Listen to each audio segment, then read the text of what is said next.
네, 오늘의 질문 한 잔 시간이 돌아왔습니다. 네, 성도님들 잘 지내고 계신가요? 벌써 5번째 질문 한 잔 시간이 돌아왔습니다. 네, 오늘은 그렇다면 우리 성도님들과 함께 어떤 이야기에 대해서 함께 나누어 볼까요? 궁금하시죠?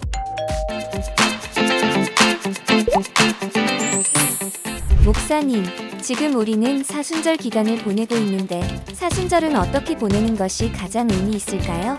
사순절에 대해서 자세히 알려주세요. 네, 질문이 들어왔는데요.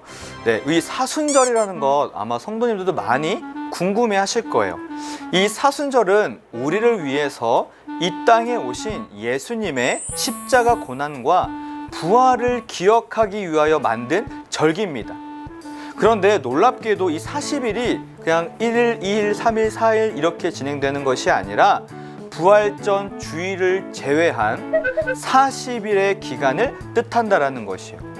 영어로는 렌트라고도 불리는데요. 이 렌트는 봄이라는 고대 영어로부터 유래된 단어입니다. 즉, 온 땅이 겨울과 같이 죽은 것 같은 시간들을 보내지만 봄이 되면 다시금 새로운 새싹이 자라나고 일어나는 것처럼 우리도 이 고난의 시간이 끝나고 나서 예수님께 부활하심으로 승리와 영광을 함께 누릴 수 있게 된다라는 뜻이 바로 이 사순절의 의미죠. 특별히 이 사순절은 한자로 보면 사, 넉사자에다가 순, 그 다음에 10번을 뜻하는 것, 즉 40번이라는 숫자로서 40일을 의미합니다. 제의 수요일은 무엇이냐? 이 사순절 교회력을 지키다 보면 굉장히 중요한 날 중에 하나인데요. 제의 수요일은 사순절의 첫 시작을 뜻합니다. 6세기 때 교황이었던 이 그레고리 1세 황제가 이 제의 수요일에 사람들을 불러서 이마에 죄로 십자가를 그리면서 기억하라 인간이여 흙으로 왔으니 흙으로 돌아갈지니라 라고 선포했습니다. 아시다시피 이 죄는 인간의 죄를 상징할 뿐만 아니라 또한 회개의 표현으로 사용되기도 합니다. 그래서 제의 수요일은 우리를 위해 십자가에 죽임당하신 예수님을 기억하고 그 슬픔에 동참함으로 죄로 가득 찬 인간의 유한성을 깨닫는 시간이 바로 죄의 수요일이죠. 이러한 일들을 통해서 사순절이 시작됨을 기억하고 또 이를 통하여서 우리가 다시 한번 주님의 은혜 앞에 나아갈 수 있게 되는 것입니다. 네, 여러분, 사순절을 왜 지킬까? 저도 참 되게 많이 궁금했습니다. 그런데 이 사순절은 여러분 초대교회로부터 내려왔던 전통입니다. 예전에는 이 부활절에 세례를 받게 되었는데요. 이 세례를 받는 사람들이 그냥 세례를 받을 수가 없다고 하여서 이 오랜 기간 동안 금식을 하고 또한 경건과 여러 가지 하나님의 말씀을 듣고 또 기도하면서 이 시간들을 보내는 것으로부터 유래가 되었습니다. 그런데 이 40일로 정해진 것이 언제부터냐? 바로 325년 니케아 공의회에서 40일로 지정이 된 것이죠. 이 40이라는 숫자는 우리 성도님도 잘 아실 거예요.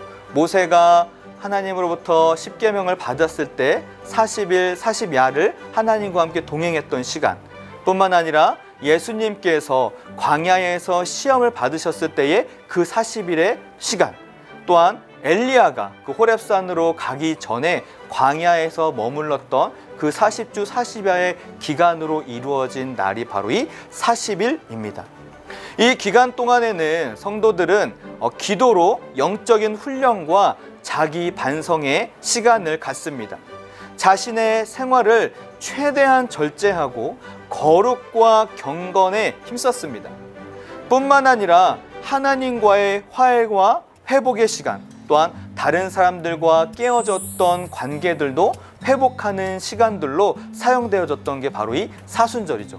그런데 요즘에 이 사순절 중에서 약해진 의미가 있는데 그것은 무엇이냐면 우리가 영적으로 개인적인 어떤 회복만이 아니라 사회와 어려운 사람들과 함께 나누는 그런 시간들이 더 귀중하게 여겨져야 함에도 불구하고 그러한 사람들과의 관계가 많이 해이해져 있는 부분들이 있습니다. 그래서 우리가 이 사순절 기간에는 우리의 경건 훈련뿐만 아니라 어렵고 힘든 사람들에게도 찾아가고 또 손 벌리고 사랑으로 하나 되어지는 그런 은혜 시간들을 보내야 하는 것이죠. 그것이 바로 이 사순절을 정말로 지켜야 하는 이유 중에 하나인 것입니다. 네, 성도님들 맞아요. 이 사순절에 무엇을 해야 될까? 저도 참 많이 고민이 됐었습니다. 그런데 이 사순절의 핵심이 무엇이냐면 바로 부활의 기쁨에 있어요. 즉 부활을 올바로 준비하기 위해서 그 부활의 기쁨을 만끽하기 위해서 일상의 삶을 정돈하는 시간을 갖는 것이 바로 사순절 기간 동안에 해야 하는 것입니다. 뭐 예를 들면 그런 거겠죠. 네, 우리 집에 귀중한 손님이 오게 된다면 우리가 무엇을 준비할까요? 그렇죠. 청소를 하고 그릇을 깨끗이 씻는 행동들을 합니다. 아마 우리 성도님들도 대신방 받아보시면 아실 거예요. 그래서 김동찬 위임 목사님이나 또 교구 담당하시는 목사님들이 오실 때 가장 먼저 무엇을 하죠? 맞아요. 대청소를 하죠. 저희 청년들 중에서도 그런 얘기 하더라고요. 목사님들이 1년에 적어도 한 번씩은 왔으면 좋겠다. 왜요? 집을 완전히 깨끗하게 치울 수 있으니까. 마찬가지라는 것입니다. 이 사순절이라는 것도 그 예수님의 부활의 기쁨을 만끽하기 위해서 우리 안에 있는 내면을 청소하고 하나님께 주실 그 은혜들을 기다리는 마음으로 우리가 준비해야 한다라는 것이요. 그래서 많은 사람들이 막 이렇게 생각해요. 단순하게 뭐 금식을 해야 된다? 아니 뭐 고생해야 된다? 뭐 이런 이야기들 많이 하죠. 그래서 요즘 젊은 사람들이 어떻게 표현하냐면 이 사순절 기간은 다이어트를 하는 기간이다 라고도 이야기한다라는 것이요. 우리가 먹고 좋아하는 것, 또 입는 것들, 그것들을 절제하는 데서 나오는 이야기이긴 한데 이것은 진정한 의미를 깨닫는다기보다는 형식적인 것에 치우칠 수 있다라는 것이죠. 그래서 정말로 이 사순절을 은혜롭게 보내기 위해서는 우리는 하나님으로부터 하나님이 싫어하시는 것들을 온전히 쳐내야 합니다. 끊어내야 한다라는 것이요. 우리가 그것들을 끊어낼 때만이 새로운 것들을 바라볼 수 있게 되는 것입니다. 그리고 하나님의 은혜와 은총을 온전히 깨닫게 되는 것이죠. 그렇잖아요. 예를 들어서 우리가 예를 들어서 술에 취해져 있다면 아무리 귀한 사람이 온다고 해도 우리가 그 사람을 알아볼까요? 못 알아볼까요? 맞습니다. 못 알아보겠죠. 그러니까 우리가 술에 취해져 있는 것처럼 세상에 취해져 있고 세상의 가치에 취해져 있을 때는 우리는 그 하나님의 기쁨과 부활을 온전히 만끽할 수 없다라는 것이요. 그래서 우리가 진정한 그 기쁨과 즐거움을 만끽하기 위해서 세상의 가치나 쾌락들을 온전히 멀리하고 주님을 기다릴 때 진정한 사순절의 의미를 우리가 느낄 수 있게 된다라는 것이죠.